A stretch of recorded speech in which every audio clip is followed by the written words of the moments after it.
আসসালামু আলাইকুম। HSC education Bangladesh YouTube চ্যানেলে সবাইকে স্বাগতম জানাচ্ছি। আমি মিনহাজুল ইসলাম অন্তর। গুচ্ছ ভর্তি পরীক্ষা বাংলাদেশের প্রেক্ষাপটে সম্পূর্ণ নতুন একটি ভর্তি পরীক্ষা পদ্ধতি, যেটা এর আগে কখনো বাংলাদেশে অনুষ্ঠিত হয়নি। প্রথমবারের মতো এই বছর অনুষ্ঠিত হতে যাচ্ছে 20টা ইউনিভার্সিটি মিলে একসাথে। তো যে কারণেই আমাদের এই গুচ্ছ ভর্তি পরীক্ষা পদ্ধতি সম্পর্কে অনেকের মনে অনেক ধরনের প্রশ্ন, অনেক সন্দেহ দানা বেঁধে আছে, যেগুলোর উত্তর আমরা হয়তো অনেকে পাচ্ছি না। সো এই সমস্ত প্রশ্নের উত্তর নিয়ে আজকে আমরা একটা ভিডিও করতে যাচ্ছি, যেটা হচ্ছে গুচ্ছ ভর্তি পরীক্ষা A to Z শিরোনামে। এবং এই ভিডিওটা শুরু থেকে শেষ পর্যন্ত যদি তুমি দেখো, তাহলে তোমার মনে যত ধরনের প্রশ্ন আছে গুচ্ছ ভর্তি পরীক্ষা নিয়ে, সব প্রশ্নের উত্তর তুমি পেয়ে যাবা আশা করছি। এরপরেও যদি তোমার কোনো প্রশ্ন থেকে যায়, তাহলে এই ভিডিওর কমেন্ট বক্সে তুমি সুন্দর করে তোমার সেই প্রশ্নটা লিখে ফেলবা। আমরা চেষ্টা করব সেখানে তোমার প্রশ্নের উত্তরটা জানিয়ে দেওয়ার। সো আমরা আর কথাবার্তা না বলে সরাসরি আমাদের আলোচনায় চলে যাচ্ছি। গুচ্ছ ভর্তি পরীক্ষা আমরা মোটামুটি সবাই এইটুকু জানি যে দেশের মোট 20টা বিশ্ববিদ্যালয়, দেশের মোট 20টা পাবলিক বিশ্ববিদ্যালয় বা সরকারি বিশ্ববিদ্যালয় মিলে একসাথে অংশগ্রহণ করতে যাচ্ছে।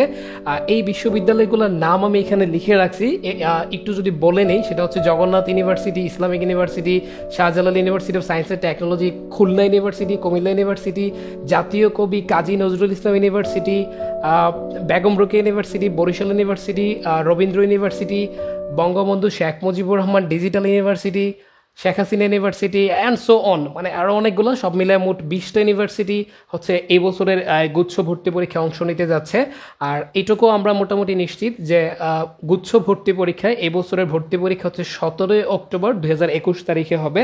বিজ্ঞান অনুষদের পরীক্ষার কথা আমি বলছি। সো আজকের এই আলোচনায় আমরা মূলত বিজ্ঞান বিভাগটাকে কভার করার চেষ্টা করব। গুচ্ছ ভর্তি পরীক্ষার বিজ্ঞান বিভাগে কি কি আছে, যত ধরনের প্রশ্ন বিজ্ঞান বিভাগ নিয়ে, সেটা আমরা কভার করার চেষ্টা করব। পরবর্তীতে যদি সম্ভব হয় আমরা মানবিক বা বাণিজ্য নিয়ে আলোচনা করার চেষ্টা করব। সো বিজ্ঞান বিভাগের আমরা আলোচনায় শুরুতেই চলে যাচ্ছি। গুচ্ছ ভর্তি পরীক্ষায় অংশ নেওয়ার জন্য আবেদনের যোগ্যতা কি, একজন শিক্ষার্থীর কি কি যোগ্যতা থাকলে তিনি গুচ্ছ বিশ্ববিদ্যালয় ভর্তি পরীক্ষায় আবেদন করতে পারবেন। প্রথমত তাকে এসএসসি এবং এইচএসসি বা ও লেভেল এবং এ লেভেল পার করে আসতে হবে। এসএসসি বা এইচএসসিটা হওয়া লাগবে 2017, মানে এই বছর যারা 2020 সালে ভর্তি পরীক্ষা দিবে তাদের ক্ষেত্রে এসএসসি 2017 বা 2018-তে, এবং এইচএসসিটা হওয়া লাগবে 2019-এ অথবা 20-এ। যাদের এসএসসি 2018 এবং এইচএসসি 2020-এ, ওরা হচ্ছে ফার্স্ট টাইমার, এবং সেকেন্ড টাইমার হচ্ছে যাদের এই এসএসসি 2017 এবং এইচএসসি 2019-এ, তারা সেকেন্ড টাইমার। অর্থাৎ ফার্স্ট টাইমার এবং সেকেন্ড টাইমারই কিন্তু শুধু পরীক্ষা দিতে পারবে, কোনো ইয়ার গ্যাপ বা অনিয়মিতদের কিন্তু এইখানে আমরা সুযোগ দেখতে পাচ্ছি না।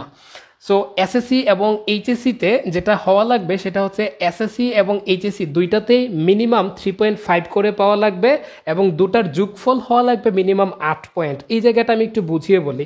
যদি এমন কেউ হয় যে সে এসএসসি পরীক্ষায় 3 পয়েন্ট পাইল জিপিএ, এবং সে এইচএসসি পরীক্ষায় পাইল হচ্ছে এইচএসসি পরীক্ষায় পাইল 5, তাহলে এসএসসির 3 এবং এইচএসসির 5 মিলে টোটাল হচ্ছে 8। এই 8 যদি তার থাকে দুইটা মিলে, তাহলে কিন্তু সে পরীক্ষা দিতে পারবে না। কেন? কারণ এসএসসিতে মিনিমাম 3.5 লাগবে, কিন্তু সে 3 পয়েন্ট পাইছিল এসএসসিতে। সো এইচএসসিতে জিপিএ 5 পাওয়া সত্ত্বেও কিন্তু সে গুচ্ছ ভর্তি পরীক্ষায় আবেদন করতে পারবে না। কারোর যদি এমন হয় যে এসএসসিতে 3.5 এবং এইচএসসিতে সে 4.5 পাইছে, দুইটার যোগফল হচ্ছে 8, সে কিন্তু ভর্তি পরীক্ষায় আবেদন করতে পারবে। আশা করি ব্যাপারটা বুঝাইতে পারছি। অর্থাৎ এসএসসি এবং এইচএসসিতে ইন্ডিভিজুয়ালি 3.5-এর নিচে পাওয়া যাবে না, এবং এই দুইটার যোগফল ন্যূনতম 8 পয়েন্ট হতে হবে, এর নিচে হওয়া যাবে না বিজ্ঞান বিভাগের শিক্ষার্থীদের ক্ষেত্রে। ওকে, সো আবেদনের যোগ্যতা সম্পর্কে আমরা জানলাম। এবার আমরা দেখি মানবন্টন। এই গুচ্ছ ভর্তি পরীক্ষায় কোন কোন বিষয়ের উপর প্রশ্ন হবে, কোন কোন বিষয়ে কত মার্ক থাকবে। তো এই জায়গাটা একটু মনোযোগ দিয়ে আমরা বোঝার চেষ্টা করব।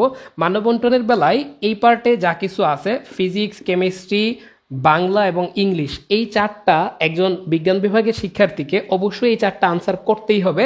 এই চারটা আনসার করা ম্যান্ডেটরি। এখানে হচ্ছে 20, 20, 40, 50, 60 নাম্বার। আর বাকি যে তিনটা সাবজেক্ট ম্যাথ, বায়ো এবং আইসিটি, এই তিনটার মধ্যে যে কোনো দুইটা বিষয়ের তাকে উত্তর করতে হবে। অর্থাৎ এদিকে 60 এবং এই তিনটার মধ্যে থেকে যে কোনো দুইটা তার পছন্দ মতো, এখানে অপশনাল নন অপশনাল এগুলো কোনো বিষয়ই না। সে যেই বিষয়ে দাগাইতে ইচ্ছুক, সে যেই বিষয়ের সাবজেক্ট নিয়ে পরবর্তীতে পড়তে ইচ্ছুক, ওগুলো সে ওইভাবে দাগাইতে পারবে তার পছন্দ মতো। ওকে, সো এই তিনটা থেকে আসবে হচ্ছে যে কোনো দুইটা থেকে আসলো হচ্ছে 40 মার্ক। এই 60 আর 40 মিলে টোটাল 100 মার্কের পরীক্ষা হবে গুচ্ছ ভর্তি পরীক্ষায়। এবার একটু কথায় আসা যাক, সেটা হচ্ছে এইখানে যে ম্যাথ, বায়োলজি এবং আইসিটি, এই তিনটার মধ্যে ম্যাথ এবং আইসিটি দাগাইলে কি হবে, কিংবা বায়োলজি এবং আইসিটি দাগাইলে কি হবে? যেহেতু তিনটার মধ্যে যে কোনো দুইটা দাগাইতে হবে, তিনটাই দাগাইলে কিন্তু আবার হবে না, সেক্ষেত্রে 110 মার্কের হয়ে যাবে, সেটা ডিসকোয়ালিফাইড হয়ে যাবে। তিনটার মধ্যে যে কোনো দুইটাই দাগাইতে হবে। ওকে, সো কেউ যদি ম্যাথ এবং আইসিটি দাগায় তাহলে এই যে ইউনিভার্সিটিগুলো আছে এগুলাতে যেসব ইঞ্জিনিয়ারিং সাবজেক্ট আছে এবং যেসব অ্যাপ্লাইড সায়েন্সের যেসব সাবজেক্ট আছে ওই সমস্ত সাবজেক্টে সে পড়ার সুযোগ পাবে। কিন্তু সে লাইফ সায়েন্সের অর্থাৎ বায়োলজি বেসড কোনো সাবজেক্টে চান্স পেয়েও পড়ার সুযোগ পাবে না। সাপোজ জেনেটিক হইতে পারে, জেনেটিক ইঞ্জিনিয়ারিং বা বায়োকেমিস্ট্রি। বিশেষ করে আমি যদি সাস্টের কথা বলি, তাহলে সাস্টের যে জেনেটিক ইঞ্জিনিয়ারিং এবং বায়োকেমিস্ট্রি এই দুইটা পাইতে হলে তাকে মাস্ট বায়োলজি দাগাইতেই হবে। সে বায়োলজি প্লাস আইসিটি দাগাইতে পারে, ম্যাথ না দাগাইলেও কোনো অসুবিধা নাই, সে এই দুইটা সাবজেক্ট পাবে। কিন্তু যদি সে কোনো এক্ষেত্রে কিন্তু সে কোনো ইঞ্জিনিয়ারিং সাবজেক্ট পাবে না। কিন্তু যদি সে ম্যাথ প্লাস আইসিটি দাগায় তাহলে সে সব ধরনের ইঞ্জিনিয়ারিং সাবজেক্ট পাবে, বাকি সব নর্মাল সাবজেক্টগুলোও পাবে, কিন্তু সে বায়োলজি রিলেটেড কোনো সাবজেক্ট পাবে না, লাইক জেনেটিক ইঞ্জিনিয়ারিং বা বায়োকেমিস্ট্রি। সো এই ব্যাপারটা আশা করি ক্লিয়ার। এখন এই ফাঁকে আরেকটা কথা বলে নেই, সেটা হচ্ছে এই 20টা ইউনিভার্সিটিতে সায়েন্সের জন্য টোটাল সিট কতগুলো আছে। সো এই বছর যেহেতু প্রত্যেকটা ইউনিভার্সিটির আলাদা আলাদা সার্কুলার বের হয় নাই, তাহলে টোটাল সিট কত এক্স্যাক্টলি বলা যাচ্ছে না। তবে বিগত বছরের সার্কুলারের উপর বেসড করে আমরা একটু রিসার্চ করে যেটা পাইলাম, এই প্রত্যেকটা ইউনিভার্সিটি মিলায়ে সায়েন্সের জন্য টোটাল সিট আছে হচ্ছে 12,000-এর মতো, অ্যাপ্রক্সিমেটলি 12,000-এর চেয়ে কিছু কম বা তার চেয়ে কিছু বেশি। সো এই 12,000 সিট কিন্তু সবার জন্য না। যারা ম্যাথ এবং বায়ো এই দুইটা দাগাবে তাদের জন্য 12,000 সিট। কথাটা একটু ভালো মতো বুঝবো আমরা। যারা এখানের 4টা ফিজিক্স, কেমিস্ট্রি, বাংলা এবং ইংরেজি এবং ম্যাথ এবং বায়োলজি দাগাবে, তারা সব ধরনের সাবজেক্টে নিতে পারবে যদি চান্স পায়। সে ইঞ্জিনিয়ারিং সাবজেক্টও নিতে পারবে, সে বায়োলজি বেসড সাবজেক্টও নিতে পারবে। কিন্তু যদি সে ম্যাথ প্লাস আইসিটি দাগায় তাহলে তার জন্য কিন্তু এই 12,000 সিট আর থাকবে না। তার জন্য বায়োলজি রিলেটেড যে সাবজেক্টগুলো আছে ওই সাবজেক্টগুলো কিন্তু বাদ হয়ে যাচ্ছে শুরুতেই। ধরা যাক বায়োলজি রিলেটেড সাবজেক্ট আছে এই 20টা ইউনিভার্সিটি মিলে 2,000-এর মতো সিট, তাহলে তার জন্য কিন্তু 12,000 সিট আর থাকলো না। সে বায়োলজি দাগাই নাই, সে ম্যাথ প্লাস আইসিটি দাগাইছে, তাহলে সে কিন্তু ওই 2,000 সিট থেকে বিবেচনার বাইরে চলে গেল। অর্থাৎ তার জন্য তখন সিট মাত্র 10,000। ঠিক একই কথা প্রযোজ্য, কেউ যদি বায়োলজি প্লাস আইসিটি দাগায় তাহলে সে বায়োলজি বেসড সাবজেক্টগুলো শুধু পাবে, কোনো ইঞ্জিনিয়ারিং সাবজেক্ট নিতে পারবে না বা কোনো ম্যাথমেটিক্যাল সাবজেক্ট সে নিতে পারবে না, কারণ সে ম্যাথ দাগায় নাই। তো তার জন্য দেখা যাবে ইঞ্জিনিয়ারিং বা ম্যাথমেটিক্যাল বেসড সাবজেক্ট আছে ধরা যাক এই সবগুলো ইউনিভার্সিটি মিলায়ে 5,000-এর মতো, তাহলে 5,000 সিট তার জন্য আউট, সে 5,000 সিট থেকে বিবেচনার বাইরে। অর্থাৎ তার জন্য সিট সংখ্যা হয়ে দাঁড়াবে তখন 7,000 মাত্র। সো এটা মানে একজ্যাক্ট কোনো সংখ্যা না, জাস্ট উদাহরণ হিসাবে বলার জন্য বলা। তবে ব্যাপারটা আশা করি ক্লিয়ার হয়েছে যে ম্যাথ প্লাস আইসিটি দাগাইলে কি হবে, সে লাইফ সায়েন্সের অর্থাৎ বায়োলজি বেসড যে সাবজেক্টগুলো জেনেটিক ইঞ্জিনিয়ারিং বা বায়োকেমিস্ট্রি এগুলো থেকে টোটালি সে বিবেচনার বাইরে হইতে পারে। সে গুচ্ছতে ভালো স্কোর করছে বাট সে কোনো সাবজেক্ট নাও পাইতে পারে। আবার কেউ যদি বায়োলজি প্লাস আইসিটি দাগায় সে কোনো ইঞ্জিনিয়ারিং সাবজেক্ট পাবে না, সে কোনো ম্যাথমেটিক্যাল বেসড সাবজেক্ট পাবে না। হইতে পারে তার গুচ্ছতে স্কোর অনেক ভালো বাট সে সাবজেক্টই পাচ্ছে না, এরকমটা হইতে পারে। সো বেটার ডিসিশন হচ্ছে ম্যাথ প্লাস বায়ো দুইটাই দাগানো, তাহলে হচ্ছে প্রত্যেকটা সাবজেক্টই তার জন্য ওপেন থাকবে। সো এই ব্যাপারটা আশা করি সবার ক্লিয়ার হয়েছে। আরেকটা বিষয় সেটা হচ্ছে গুচ্ছ ভর্তি পরীক্ষায় মোট 100 নম্বরের প্রশ্ন এবং মোট প্রশ্ন থাকবে 100টা। এই 100টা প্রশ্নের উত্তর করার জন্য সময় থাকবে কিন্তু মাত্র 1 ঘন্টা, অর্থাৎ 60 মিনিট। অর্থাৎ গড়ে প্রতিটা প্রশ্নের জন্য কিন্তু 35 থেকে 36 সেকেন্ডের মতো পাওয়া যাবে। সো এই প্রশ্নগুলা কিন্তু খুব অল্প সময়ের মধ্যে দাগাইতে হবে। এই ব্যাপারটা আশা করি সবাই সতর্ক থাকবা। ওকে, দেন হচ্ছে আমরা চলে আসি ভর্তি প্রক্রিয়া, যে ভর্তি প্রক্রিয়াটা কিভাবে হবে। গুচ্ছ ভর্তি পরীক্ষাটা বেসিক্যালি তোমাকে চান্স দিবে না, গুচ্ছ ভর্তি পরীক্ষাটা তোমাকে একটা স্কোর দিবে। এই স্কোর নিয়ে তুমি তোমার পছন্দ মতো ইউনিভার্সিটিগুলোতে যারা গুচ্ছের মধ্যে আছে ওইগুলোর মধ্যে তোমার যেসব ইউনিভার্সিটি পছন্দ ওগুলাতে তুমি অ্যাপ্লাই করবা। ওই ভার্সিটির নিজস্ব কিছু ক্রাইটেরিয়া থাকবে, ওই ক্রাইটেরিয়া যদি তুমি ফুলফিল করো, তোমার স্কোর যদি মেধা তালিকায় থাকে ওই ইউনিভার্সিটির, তাহলে তুমি ইউনিভার্সিটিতে পড়ার সুযোগ পাবা। আদারওয়াইজ তুমি অন্য ইউনিভার্সিটিতে অ্যাপ্লাই করতে থাকবা। এভাবে তোমার স্কোর, গুচ্ছতে পাওয়া তোমার স্কোর এবং ওই ইউনিভার্সিটির ক্রাইটেরিয়া, এই দুইটার কম্বিনেশনে তুমি চান্স পাচ্ছ নাকি পাচ্ছ না এইটা ডিফাইন হবে। ওকে, সো ভর্তি প্রক্রিয়াটা হচ্ছে এরকম। সো গুচ্ছ ভর্তি পরীক্ষাটা হয়ে যাওয়ার পরপরই প্রত্যেকটা ইউনিভার্সিটি আবার ইন্ডিভিজুয়ালি সার্কুলার দিবে তাদের কোন সাবজেক্টে ভর্তি করার জন্য কী কী ক্রাইটেরিয়া এগুলো উল্লেখপূর্বক, এবং তোমাদের কাছ থেকে একটা মিনিমাম স্কোর চাবে। সাপোজ যে 100-র মধ্যে যারা 50 পাইছে তারা সাস্টের জন্য অ্যাপ্লাই করতে পারবে, এবং সেক্ষেত্রে তুমি সাস্টে অ্যাপ্লাই করলা, তুমি হচ্ছে ম্যাথ প্লাস আইসিটি দাগাইছো, তুমি তাহলে বায়োলজি বেসড সাবজেক্টগুলো পাচ্ছ না। সো এইভাবে ক্রাইটেরিয়াগুলো ফুলফিল করা এবং তোমার স্কোর, এই দুইটা মিলায়ে তোমার ওই ইউনিভার্সিটিতে তুমি চান্স পাচ্ছ নাকি পাচ্ছ না এটা নির্ধারিত হবে। সহজ কথায় গুচ্ছ তোমাকে একটা স্কোর দিবে, এই স্কোরটা দিয়ে তুমি হচ্ছে বিভিন্ন ইউনিভার্সিটিতে অ্যাপ্লাই করবা। আগে যেটা হয়তো প্রত্যেকটা ইউনিভার্সিটি আলাদা আলাদা করে পরীক্ষা দেওয়া লাগতো, সো 20টা ইউনিভার্সিটিতে 20টা পরীক্ষা না দিয়ে তোমার এখন একটা পরীক্ষা দিলেই হচ্ছে। এই পরীক্ষা থেকে তুমি যে স্কোরটা পাচ্ছ, এই স্কোরটা দিয়েই তুমি এখন এই 20টা ইউনিভার্সিটিতে অ্যাপ্লাই করতে পারছো। সো এটা হচ্ছে গুচ্ছ ভর্তি পরীক্ষার ভর্তি প্রক্রিয়াটা। আশা করি আমি বুঝাইতে পারছি। ওকে, সো এই হচ্ছে মোটামুটি আমাদের গুচ্ছ ভর্তি পরীক্ষার আলোচনা। এখন তোমাদের কিছু ফ্রিকুয়েন্টলি আস্কড কোয়েশ্চেন যেগুলো আমরা গ্রুপগুলোতে, শাস্ত্রে ভর্তি পরীক্ষার গ্রুপগুলোতে বা গুচ্ছ ভর্তি পরীক্ষার গ্রুপগুলোতে সম্মুখীন হয়ে থাকি, ওই প্রশ্নগুলোর উত্তর দেওয়ার চেষ্টা করব। প্রথমত, ভাইয়া কত পেলে চান্স পাবো, এই প্রশ্নটা সবচেয়ে বেশি করা হয়ে থাকে তোমাদের পক্ষ থেকে। দেখো, আমি বলবো যে এইটা একটা বোকার মতো প্রশ্ন। কেন? কারণ তুমি নিজেও জানো গুচ্ছ ভর্তি পরীক্ষা এর আগে কখনো বাংলাদেশে হয় নাই। সো কত পেলে চান্স হবে এটা এরকম কোনো পরিসংখ্যান আসলে কারোর কাছেই নাই। যদি 1 বছর হয়ে যায়, আগামী বছর থেকে কিন্তু প্রেডিক্ট করা যাবে যে গত বছর 65 পাইলে চান্স হয়েছিল, এবারও মোটামুটি 65 বা তার আশেপাশে পাইলে চান্স হইতে পারে। যেহেতু এখন পর্যন্ত গুচ্ছ ভর্তি পরীক্ষা বাংলাদেশে হয় নাই, প্রশ্ন কেমন হবে, কঠিন হবে না সহজ হবে না মডারেট হবে, কত স্টুডেন্ট পাস করবে কত স্টুডেন্ট ফেল করবে, এরকম কোনো পরিসংখ্যানই কারোর কাছে নাই। সো কোনো প্রকার গেজ আসলে করা যাচ্ছে না। হ্যাঁ, তবে একটা অ্যাপ্রক্সিমেট ধারণা দেওয়া যেতে পারে, সেটা দেখা যাবে রিয়েলিটির সাথে মিলতে পারে নাও মিলতে পারে। বাট এরকম একটা জিনিস খেয়াল করো যে এই পরীক্ষাটার যে মানবন্টন এবং টাইম, এটা অনেকটা মেডিকেল পরীক্ষার সাথে মিলে যায়। মেডিকেল পরীক্ষা তো 100টা প্রশ্ন 60 মিনিট সময়, এখানেও 100টা প্রশ্ন 60 মিনিট সময়। সো মেডিকেল পরীক্ষা দেখা যায় 65+ যদি কেউ পায়, সে মোটামুটি একটা মেডিকেল পরীক্ষা মেডিকেল কলেজে চান্স পাওয়ার সুযোগ পায়। এক্ষেত্রেও হয়তো এরকমটাই হবে যে কেউ যদি 60 to 65+ এরকম পায়, তাহলে সে চান্স পেয়ে যাবে একটা কোনো না কোনো ইউনিভার্সিটিতে, সেফ জোনে থাকবে মোটামুটি, এরকম বলা যায়। অর্থাৎ 65+ কেউ যদি পায় তাহলে ধরে নেওয়া যায় সে চান্স পাবে বা চান্স পাওয়ার মতো যোগ্যতা সে রাখে। যদিও সেটা ডিপেন্ড করে প্রশ্নের মানের উপর। প্রশ্ন যদি খুব বেশি সহজ হয়ে যায়, সবাই পারতেছে, তাহলে সেক্ষেত্রে মার্ক হয়তো আরেকটু বাড়তেও পারে। বাট মোটামুটি একটা অ্যাপ্রক্সিমেট আইডিয়া যে 65 যদি কেউ পায় তাহলে সে চান্স পেয়ে যাবে। আর কেউ যদি এগুলোর মধ্য থেকে টপ ইউনিভার্সিটিতে বা টপ সাবজেক্টে পড়তে চায়, টপ বলতে আসলে কিছু হয় না, ডিমান্ডেবল, দেখা যায় অনেকেরই অনেক প্রায়োরিটি থাকে। সো কেউ ধরা যাক এগুলোর মধ্য থেকে কোনো একটা ইউনিভার্সিটিতে টপ সাবজেক্টে পড়তে চায়, তাহলে তার ক্ষেত্রে মার্ক গুচ্ছতে স্কোর আরেকটু বেশি পাইতে হবে। সেটা কত হইতে পারে? যদি প্রশ্ন খুব বেশি সহজ হয়, 80+ যদি কেউ পায়, তাহলে সে তার পছন্দ মতো যে কোনো ইউনিভার্সিটির যে কোনো সাবজেক্টে পড়ার সুযোগ পাবে। অর্থাৎ আমি দুইটা কথা বললাম, সেটা হচ্ছে সেফ জোন থাকতে চাও যদি একটা ইউনিভার্সিটিতে চান্স হইলেই হইলো, তাহলে 65+ টার্গেট রাখবা। আর যদি চাও তুমি টপ ইউনিভার্সিটিতে টপ সাবজেক্টে পড়বা, তাহলে তোমাকে টার্গেট রাখতে হবে 80+। ওকে, সো এরকম একটা ধারণা নিয়ে তুমি পরীক্ষা দিতে পারো। ওকে, দ্বিতীয় প্রশ্ন, সেটা হচ্ছে নেগেটিভ মার্কিং আছে নাকি নাই। সো এই নেগেটিভ মার্কিং আছে নাকি নাই এটা নিয়ে আমি নিজেও সন্দিহান ছিলাম জাস্ট 2 দিন আগে। তো রিসেন্টলি যেটা হয়েছে, গত পরশুর, অর্থাৎ আজকে আমি ভিডিওটা শ্যুট করতে যাচ্ছি হচ্ছে 9 তারিখ, খুব সম্ভবত আমি যদি ভুল না করি 7 তারিখের প্রথম আলো পত্রিকায় একটা সাক্ষাৎকার আসছে গুচ্ছ পরীক্ষা নিয়ে।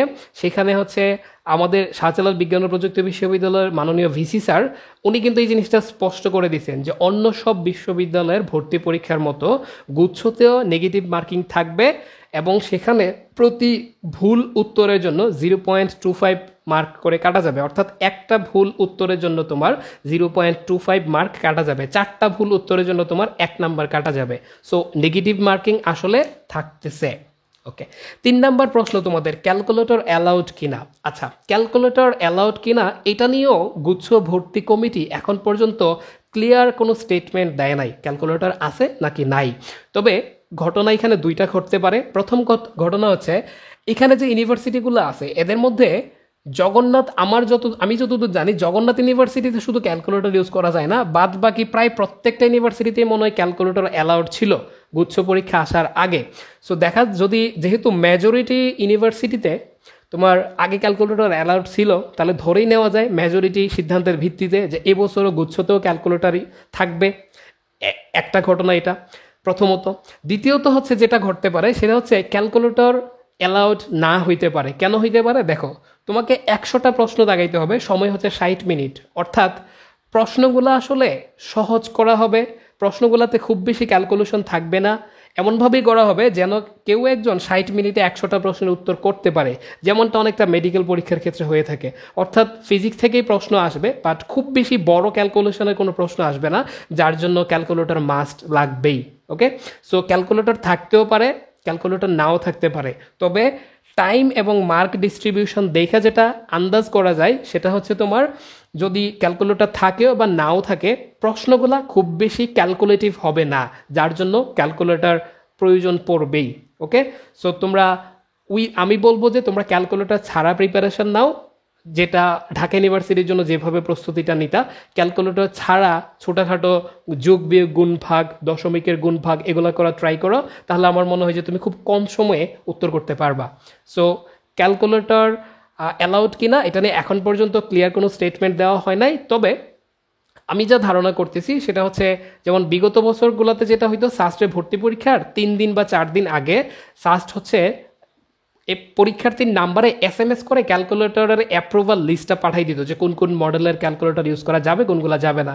ওয়েবসাইটে একটা নোটিশ হচ্ছে দিয়ে দিত, হ্যাঁ, যে নন প্রোগ্রামিং এই মডেল ES991 এটা ইউজ করা যাবে, MS100 ইউজ করা যাবে। ওকে, সো এরকম একটা লিস্ট হচ্ছে পরীক্ষার 3-4 দিন আগে সাস্ট তার ওয়েবসাইটে এবং পরীক্ষার্থীর মোবাইলে SMS করে পাঠিয়ে দিত। খুব সম্ভবত গুচ্ছ পরীক্ষাতেও 3-4 দিন আগে ক্যালকুলেটর যদি ইউজ করা যায় তাহলে কোন কোন মডেল ইউজ করা যাবে এরকম একটা SMS বা একটা নোটিশ হচ্ছে জানাই দিবে, আর যদি না যায় তাহলে সেটাও হয়তো নোটিশের মাধ্যমে জানাই দেবে গুচ্ছ ভর্তি পরীক্ষা কমিটি, এরকমটাই আমরা আশা করতেছি। গেল এটা। 4 নাম্বার পয়েন্ট, যে শেষ মুহূর্তে প্রস্তুতিটা কিভাবে নিব। ওকে, আচ্ছা, তো তুমি গুচ্ছ ভর্তি পরীক্ষা দিতে আসছো, তোমার পরীক্ষার আর বাকি আছে হচ্ছে মোটামুটি 7 থেকে 8 দিন, 1 সপ্তাহ ধরলাম, 1 সপ্তাহ বা তার চেয়ে একটু বেশি, 1 দিন। সো 7 থেকে 8 দিনের মধ্যে তুমি যেটা করতে পারো, তুমি যেহেতু গুচ্ছ ভর্তি পরীক্ষা দিবা, আমি ধরে নিচ্ছি তুমি বেশ সিরিয়াস স্টুডেন্ট, তুমি চান্স পাওয়ার মতো, তাহলে তোমার আসলে মেইন বইটা টেক্সট বইটা মোটামুটি পড়া শেষ, সেটা ফিজিক্স হোক, কেমিস্ট্রি হোক, বায়োলজি হোক বা ম্যাথ হোক। সো টেক্সট বইটা তোমার যেহেতু পড়া শেষ, তাহলে তুমি যেটা করবা, তুমি ফিজিক্সের প্রস্তুতি নিচ্ছ এখন। সো ফিজিক্স তুমি টেক্সট বইটা শুরু থেকে শেষ পর্যন্ত আরেকবার চোখ বুলায়ে যাবা। আমি বলতেছি না পড়তেই হবে, তুমি চোখ বুলায়ে গেলা, যাওয়ার পরে তুমি যেটা করবা, বাজারে যে সমস্ত অ্যাডমিশনের বই পাওয়া যায় তোমরা যেগুলো ফলো করো, এটা হইতে পারে জয়কলি পাবলিকেশনস, হইতে পারে প্লাস সিরিজ, হইতে পারে অ্যাসপেক্ট সিরিজ বা UCC সিরিজের বই, যে কোনো একটা অ্যাডমিশনের বই নিবা। তুমি দেখবা যে তুমি ধরো ভেক্টর চ্যাপ্টার পড়তেছো, ভেক্টর ফিজিক্সের, তাহলে ফিজিক্সের ভেক্টর চ্যাপ্টারে তুমি দেখবা ওই অ্যাডমিশনের বইটাতে গেলে বিগত বছরে বিভিন্ন ইউনিভার্সিটিতে আসা প্রশ্নগুলো দেওয়া আছে, সেখানে এই ইউনিভার্সিটিগুলোতে আসা প্রশ্নগুলো দেওয়া আছে। তাহলে তুমি যে কাজটা করবা, তুমি এখন ওই অ্যাডমিশনের বইটা নিয়ে একটা চ্যাপ্টার, তুমি টেক্সট বুকটা একটা চ্যাপ্টার তুমি সিলেক্ট করলা, টেক্সট বুক থেকে সেই চ্যাপ্টারটা চোখ বুলায়ে গেলা। সাপোজ তুমি ডক্টর আমির হোসেন খান স্যারের টেক্সট বুকটা পড়তা, সো ওই বইয়ের তুমি চ্যাপ্টারটা চোখ বুলায়ে গেলা, দেন তুমি অ্যাডমিশনের বইটা নিবা, নিয়ে এই চ্যাপ্টার থেকে বিগত বছরে যে প্রশ্নগুলো আসছিল বিভিন্ন ইউনিভার্সিটিতে ওগুলো তুমি সলভ করে ফেলবা। এখন এগুলো সলভ করতে গিয়ে তুমি শাস্ত্রের প্রশ্ন পাবা। শাস্ত্রের প্রশ্ন অনেক বেশি টেকনিক্যাল হয়ে থাকে, একটু চিন্তা করে উত্তর করতে হয়। তো এই প্রশ্নগুলা খুব সম্ভবত গুচ্ছ ভর্তি পরীক্ষাতে থাকবে না, কারণ শাস্ত্রের প্রশ্নে যেটা হইতো, শাস্ত্রের প্রশ্ন থাকতো 70টা, সময় দেওয়া হইতো 90 মিনিট, অর্থাৎ প্রশ্নের চেয়েও বেশি সময় দেওয়া হইতো যেন কেউ চিন্তা করে উত্তর করতে পারে। কিন্তু এখানে আমরা দেখতে পাচ্ছি প্রশ্ন বেশি সময় কম, অর্থাৎ এখানে আসলে চিন্তা করার মতো সময় দেওয়া যেহেতু হচ্ছে না, তার মানে শাস্ত্রে যে টেকনিক্যাল কোয়েশ্চেনগুলো হইতো ওই প্রশ্নগুলো এখানে আসার সম্ভাবনা নাই বললেই চলে। বা যদি আসেও দেখা যাবে ওই একটা বা দুইটা না পারলে আসলে কিছু যায় আসে না, চান্স পাওয়ার জন্য 198 পাওয়া লাগে না, 80 পাইলেই মোর দেন এনাফ। ঠিক আছে, সো তুমি যেটা করতে পারো, যেহেতু সময় কম, তাহলে তুমি শাস্ত্রের একটু কঠিন প্রশ্নগুলো এগুলো তুমি বাদ দিয়ে গেলা, বাট অন্যান্য ইউনিভার্সিটি যে প্রশ্নগুলো এগুলো তুমি অবশ্যই সলভ করে ফেলবা। যদি তুমি 20টা ইউনিভার্সিটির প্রশ্ন সলভ নাও করতে পারো, অ্যাটলিস্ট এখান থেকে 10-12টা ইউনিভার্সিটির প্রশ্ন তুমি সলভ করবা। ওকে, সো প্রত্যেকটা সাবজেক্টের বেলায় তুমি তাই করবা। ফিজিক্সটা তুমি 2 দিনের মধ্যে শেষ করলা, কেমিস্ট্রিটা 2 দিনের মধ্যে এইভাবে শেষ করলা, তো এইভাবে তুমি প্রত্যেকটা সাবজেক্ট শেষ করবা। সো এটা হচ্ছে তুমি ফিজিক্স, কেমিস্ট্রি, ম্যাথ এবং বায়ো এই 4টার জন্য এইভাবে পড়বা। আইসিটির জন্য কি হইতে পারে, যদি কেউ আইসিটি দাগাও, তাহলে আইসিটির জন্য তুমি যেটা করবা, আইসিটি যে বোর্ড বইটা তুমি পড়তা, ওই বোর্ড বইয়ের পেছনে অনুশীলনীতে যে এমসিকিউগুলো দেওয়া থাকে, 100টা বা 150টা এমসিকিউ দেওয়া থাকে, ওগুলো তুমি পড়ে ফেললা। বিগত বছরগুলোতে বোর্ড পরীক্ষায় আসা যে এমসিকিউগুলো এগুলো তুমি পড়ে ফেললা। ধারণা করা যায় মোটামুটি এইগুলো থেকে তোমার 80% বা 70%-এর মতো কমন চলে আসবে। টেক্সট বইটা একবার চোখ বুলাই গেলা। আর বাংলা ইংরেজির ক্ষেত্রে বলি, বাংলায় 10, ইংরেজিতে 10, এগুলোর জন্য খুব বেশি আহামরি সময় দেওয়ার দরকার নাই। বাংলা 10-এর জন্য তুমি যেটা করতে পারো, তোমার বাংলা যে টেক্সট বইটা আছে এটা একটু চোখ বুলাই গেলা, এবং ব্যাকরণ অংশের জন্য নবম দশম শ্রেণীর যে বোর্ড ব্যাকরণটা মনির চৌধুরী স্যারের রচিত, সো ওই বইটাকে ব্যাকরণের বাইবেল বলা হয়ে থাকে বাংলাদেশে, ওই বইটা তুমি একটু চোখ বুলাইতে পারো। যদি আগে থেকে পড়া থাকে ওইটা চোখ বুলাই গেলে তোমার জন্য বেশ ভালো হেল্পফুল হবে। এছাড়াও তুমি যদি আরও সহজে প্রস্তুতি নিতে চাও, তাহলে ঢাকা বিশ্ববিদ্যালয়ের ডি ইউনিটে আসা যে বাংলার প্রশ্নগুলো ওগুলো তুমি সলভ করতে পারো, ওগুলো বেশ ভালো কাজে দিবে। ইংরেজির ক্ষেত্রেও একই কথা প্রযোজ্য, তুমি ঢাকা ইউনিভার্সিটির ডি ইউনিটের ইংরেজি প্রশ্নগুলো সলভ করতে পারো বিগত বছরের। আর ইংরেজি প্রশ্ন সায়েন্সের স্টুডেন্ট হিসাবে খুব বেশি কঠিন হবে না সাধারণত, দেখা যাবে হাতে গোনা কিছু টপিক তুমি এগুলো একটু রিভিশন দিয়ে রাখতে পারো, যেমন ধরো right form of verbs, transformation, narration, voice change, হ্যাঁ, সাবজেক্ট ভার্ব এগ্রিমেন্ট, এই টপিকগুলো থেকে ফ্রিকুয়েন্টলি প্রশ্ন আসে, এগুলো তুমি দেখলা। কিছু ভোকেবুলারি পড়ে ফেললা, সিনোনিম, অ্যান্টোনিম।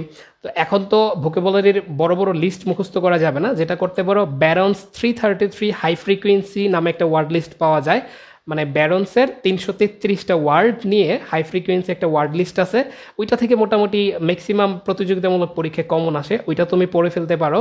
যদি আগে নতুন করে পড়ার দরকার নাই, একটু জাস্ট চোখ বুলাই গেলা, কিছু ফ্রেজ পড়ে ফেললা যেগুলো তুমি আগেও পড়তো একাডেমিকে, এরকম 100-200-র মতো ফ্রেজ পড়ে ফেললা, কিছু প্রবাদ প্রবচন পড়ে ফেললা, সাস্টে আসতো আগে, এখন গুচ্ছতেও আসতে পারে। যেমন আমাদের সময় আসছিল হচ্ছে মশা মারতে কামান দাগা, এটার ইংরেজিটা কি, সো ওই টু ফ্লাই এ হুইল হাবিজাবি কি যেন আছে, সো ওরকম কিছু প্রবাদ প্রবচনও আসতে পারে। হ্যাঁ, সো এগুলো ইংরেজির জন্য তুমি দেখতে পারো। সো এই হচ্ছে প্রস্তুতি কিভাবে নিবা, অর্থাৎ আমি যেটা বোঝাইতে যাচ্ছি, এখন যে সময়টা আছে তুমি টেক্সট বুকগুলো জাস্ট চোখ বুলাই যাবা এবং প্রিভিয়াস ইয়ারের প্রশ্ন ব্যাংক সলভ করবা, that's enough, more than enough. প্রশ্ন ব্যাংক থেকেই না তুমি মোটামুটি 50-60% বা তার চেয়েও বেশি পার্সেন্টেজ প্রশ্ন দেখবা তুমি হুবহু কমন পেয়ে যাবা, ওই ঘুরে ফিরে ওগুলা থেকেই প্রশ্নগুলো হবে। যেহেতু 60 মিনিটে 100টা প্রশ্নের উত্তর করতে হবে, সো প্রশ্ন খুব বেশি কঠিন হবে না, এটুকু ধারণা করাই যায়। এরপরে আসো যে আর্কিটেকচারের ভর্তি কিভাবে নিবে। তো আর্কিটেকচারের ভর্তি কিভাবে নিবে এটার ব্যাপারে আমি সাস্টে আর্কিটেকচার আছে আমি যতদূর জানি, বাকিগুলো কই আছে কোনোটাতে থাকতে পারে, আই এম নট শিওর। সাস্টে আর্কিটেকচারের কথা আমি বলি, সাস্টে সার্কুলার কিন্তু অলরেডি দিয়ে দিছে, গুচ্ছের পরীক্ষার পরপরই বাকিগুলোরও সার্কুলার দিয়ে দেবে, ইন্ডিভিজুয়াল সার্কুলার।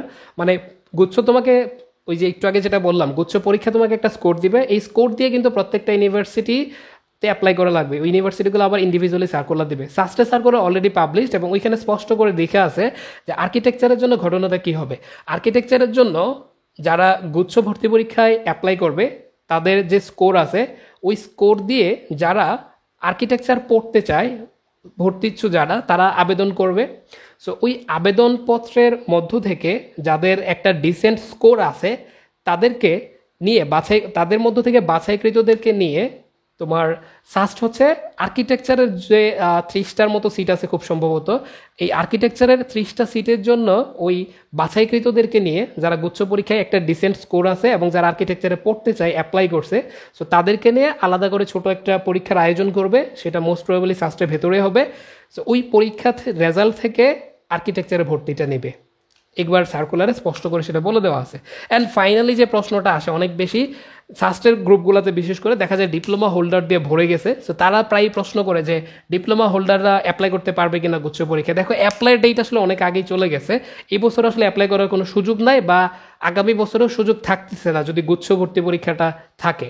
মানে বিষয়টা হচ্ছে সাস্ট যখন আগে আলাদা পরীক্ষা নিত তখন ডিপ্লোমা হোল্ডারদের পরীক্ষায় বসার সুযোগ দিত, আমি আবারও বলতেছি পরীক্ষায় বসার সুযোগ দিত, তাদের জন্য আলাদা করে কোনো কোটা ছিল না, আলাদা করে কোনো সুযোগ সুবিধা ছিল না, তাদেরকে এইচএসসি পাসকৃত জেনারেল স্টুডেন্টদের সাথেই কম্পিটিশন করে চান্স পাইতে হইতো। সো দেখা যেত ডিপ্লোমার স্টুডেন্টরা অনেকেই পরীক্ষা দিত, বাট চান্স পাওয়ার সংখ্যাটা খুবই নগণ্য। আমার জানা মতো এখন পর্যন্ত সাস্টে 2জন চান্স পাইছে ডিপ্লোমা থেকে, একজন হচ্ছে 2009 সালে পাইছিলেন এক বড় ভাই, উনি সিএসসিতে চান্স পাইছিলেন, এবং আরেকজন হচ্ছে 2016 সালে, সে হচ্ছে ওশানোগ্রাফি পাইছিলেন, সমুদ্র বিজ্ঞান, যদিও সে পরবর্তীতে পড়ে নাই, সে হচ্ছে ডুয়েটে বা অন্য কোথাও চলে গেছে লিভ করে। সো এরকম 2জন ডিপ্লোমা থেকে এই এখন পর্যন্ত এই সাস্টের ইতিহাসে 2জন চান্স পাইছিলেন আমার জানা মতে। সো মানে রিজনটা খুবই ভ্যালিড একটা রিজন আছে। বিষয়টা হচ্ছে ডিপ্লোমা হোল্ডারদের আলাদা কোনো প্রশ্নপত্রে পরীক্ষা দেওয়া হয় না, এইচএসসি পাসকৃত স্টুডেন্ট যারা তোমার রেগুলার এই এইচএসসির জন্য পড়ে 2 বছর স্যারদের বাসায় গিয়ে কোচিং করে, বিভিন্ন কোচিং সেন্টারে ভর্তি হয়ে কোচিং করে, বাসায় টিচার রেখে পড়ে, এবং হচ্ছে বোর্ড পরীক্ষা দেয়, তারপর হচ্ছে তোমার অ্যাডমিশনের কোচিং করে। সো ওরা এত সব প্রস্তুতি নিয়ে আসে তো পরীক্ষা দিতে, দেখা যায় ওরাই না সাস্টের প্রশ্নে আনসার করতে হিমশিম খায়। সেই জায়গায় ডিপ্লোমার স্টুডেন্টরা যারা টোটালি ডিফারেন্ট একটা কারিকুলাম থেকে আইসা যখন ভর্তি পরীক্ষায় বসে ওদের সাথে জেনারেলদের সাথে, তখন আসলে কম্পিটিশনটা একটা অসম কম্পিটিশন হয়ে যায়। সো যে কারণে দেখা যায় যে ওরা খুব একটা ভালো করতে পারে না। তবে ডিপ্লোমার অনেক স্টুডেন্টই ডিপ্লোমার পড়াশোনার পাশাপাশি যারা সাস্টের জন্য মানে টার্গেট নিয়ে পড়াশোনা করতো, তারা অনেকেই হচ্ছে 6 মাস বা 1 বছর সময় নিয়ে এইচএসসি বইগুলো পড়াশোনা করে, বাট এদের মধ্য থেকেও চান্স আসলে পাই খুব কম, বা পাই নাই বললেই চলে। আমার জানা মতে কয়েকজন আছে যারা প্রিপারেশন নিয়েছিল, পরীক্ষা দিয়েছে, বাট চান্স পায় নাই। ওকে, সো প্রশ্নগুলা ওই সাস্টের প্রশ্নগুলা একটু বেশি টেকনিক্যাল হয়ে থাকে, তো সেই জন্য চান্স পাওয়াটা একটু টাফ আর কি। জেনারেলদের জন্য যে পরিমাণ টাফ, ডিপ্লোমাদের জন্য ডিফারেন্ট কারিকুলাম থেকে আসে তো আরও বেশি টাফ হয়ে থাকে। সো মানে ডিপ্লোমা স্টুডেন্টদের অনেক বেশি আগ্রহ সাস্টের জন্য। সো আমি বলবো যেহেতু এই বছর সাস্ট হচ্ছে গুচ্ছ পরীক্ষায় চলে গেছে, এখন গুচ্ছ পরীক্ষায় আর ডিপ্লোমাদের অ্যাপ্লাই করার কোনো সুযোগ থাকতেছে না, কারণ ডিপ্লোমার আবেদনের যোগ্যতা হচ্ছে এগুলা। হ্যাঁ, তুমি পারবা, তুমি ডিপ্লোমা আছে তোমার 17-18-তে, তুমি যদি এইচএসসি কমপ্লিট করা থাকে তোমার, ডিপ্লোমার পাশাপাশি অনেকে এইচএসসিতে ভর্তি হয়ে যায়, কোনো মানে ছোটোখাটো কলেজে ভর্তি হয়ে দেখা যায় অনেক স্টুডেন্টকে আমি জানি যারা ডিপ্লোমাও কন্টিনিউ করছে, এইচএসসিও কন্টিনিউ করছে। সো তোমার যদি এরকম হয় যে এই ক্রাইটেরিয়াটা ফুলফিল করে, তুমি যে বছর ভর্তি পরীক্ষায় বসতে চাচ্ছ তার 2 বছর আগে তোমার এসএসসি, এবং ওই বছর বা তার আগের বছর যদি এইচএসসি কমপ্লিট থাকে, তাহলে তুমি গুচ্ছ পরীক্ষা অ্যাপ্লাই করতে পারবা তোমার ডিপ্লোমার অ্যাক্টিভিটিস ওটা হাইড করে। বাট ডিপ্লোমা দিয়ে তুমি আসলে গুচ্ছতে অ্যাপ্লাই করতে পারতেছো না, অর্থাৎ সাস্টেও অ্যাপ্লাই করতে পারতেছো না। সো ডিপ্লোমাদের এখন থেকে আর অ্যাপ্লাই করার কোনো সুযোগ নাই। সো ডিপ্লোমা তোমাদের জন্য যেটা বলা থাকবে সেটা হচ্ছে তোমরা ডুয়েটের জন্য একটু ভালো করে প্রস্তুতি নাও, কারণ ওইখানের পরীক্ষাটা হয় তোমাদের সিলেবাসের উপর, তোমাদের প্যাটার্নে, তোমরা তোমাদের সাথে ফাইট করো। সো ওইটা একটা সম প্রতিযোগিতা। এখানে জেনারেলদের সাথে প্রতিযোগিতাটা একটা অসম প্রতিযোগিতা, তোমরা নিজেরাও জানো। যারা 2-2.5 বছর এই লেভেলে, এই সিলেবাসটার উপর যারা 2-2.5 বছর এই লেভেলের পড়াশোনা করে আসে, তাদের সাথে তোমরা ডিফারেন্ট একটা কারিকুলাম থেকে আইসা মানে কম্পিটিশন করাটা আসলেও অনেক বেশি টাফ। সো এটার জন্য বসে না থেকে ডুয়েটের জন্য প্রস্তুতি নাও। আর কারোর যদি একদম ইচ্ছাই থাকে তুমি পড়বা সাস্টে বা অন্যান্য ইউনিভার্সিটিতে, তাহলে তুমি ডিপ্লোমার ফার্স্ট ইয়ার বা সেকেন্ড ইয়ারে যদি তুমি থাকো, তাহলে তুমি পাশাপাশি এইচএসসি করে ফেলতে পারো। এইচএসসি করে তুমি এইভাবে এই যোগ্যতাটা অর্জন করো, তাহলে তুমি হচ্ছে গুচ্ছতে অ্যাপ্লাই করে তোমার ডিপ্লোমার রেজাল্ট, ডিপ্লোমার একাডেমিক পারফরমেন্স হাইড করে তুমি হচ্ছে গুচ্ছতে ভর্তি হয়ে যেতে পারবা। সো এই হচ্ছে মোটামুটি গুচ্ছ ভর্তি পরীক্ষা সম্পর্কে এ টু জেড বলার চেষ্টা করলাম। সো চেষ্টা করছি তোমাদের যত প্রশ্ন ছিল সবগুলোর উত্তর দেওয়ার, এবং যত ধরনের ইনফরমেশন ছিল জানা আমার, এবং নেট থেকে সংগ্রহ করে সবগুলো তোমাদেরকে বলার। এরপরেও যদি আরও কোনো তথ্য তোমাদের লাগে, তোমরা হচ্ছে এই ওয়েবসাইটটাতে লগ ইন করতে পারো, www.gstadmission.ac.bt। ওইখানে এই ইনফরমেশনগুলো আরও বিস্তারিত পেয়ে যাবা, এবং পত্রিকাগুলো ফলো করতে পারো। পত্রিকাগুলোতে গুচ্ছ ভর্তি পরীক্ষার উপর বিভিন্ন ফিচার আছে, ওগুলো পড়লে তোমাদের মোটামুটি এই ইনফরমেশনগুলো জানা হয়ে যাবে। এরপরেও যদি কারোর কোনো ইনফরমেশান জানার থাকে, তোমার কোনো প্রশ্ন যদি থাকে, তুমি এখানে যে ভিডিওটা দেখতেছো তার কমেন্ট বক্সেই তুমি হচ্ছে তোমার প্রশ্নটা পোস্ট করে দাও। কমেন্ট ইউটিউবের যে চ্যানেলটা এইচএসসি এডুকেশন বাংলাদেশ চ্যানেলের নিচে যে কমেন্ট বক্সটা দেখতেছো, এখানে তোমার প্রশ্নটা পোস্ট করে দাও, আমরা তোমার উত্তরটা দিয়ে দেওয়ার চেষ্টা করব। ওকে, সো এই হচ্ছে গুচ্ছ ভর্তি পরীক্ষা সম্পর্কে A to Z। সো সবার গুচ্ছর ভর্তি পরীক্ষার প্রস্তুতি ভালো হোক, সবাই ভালো একটা স্কোর করো গুচ্ছতে, ভালো একটা ইউনিভার্সিটিতে তোমার পছন্দের সাবজেক্ট নিয়ে পড়ার সুযোগ পাও। আল্লাহ তাআলা যেন তোমাকে সেই সৌভাগ্য, সেই সুযোগ দান করেন। বাবা মার মুখ উজ্জ্বল করো। সবার জন্য শুভকামনা জানিয়ে শেষ করছি। আমার জন্য দোয়া করবা। আল্লাহ হাফেজ।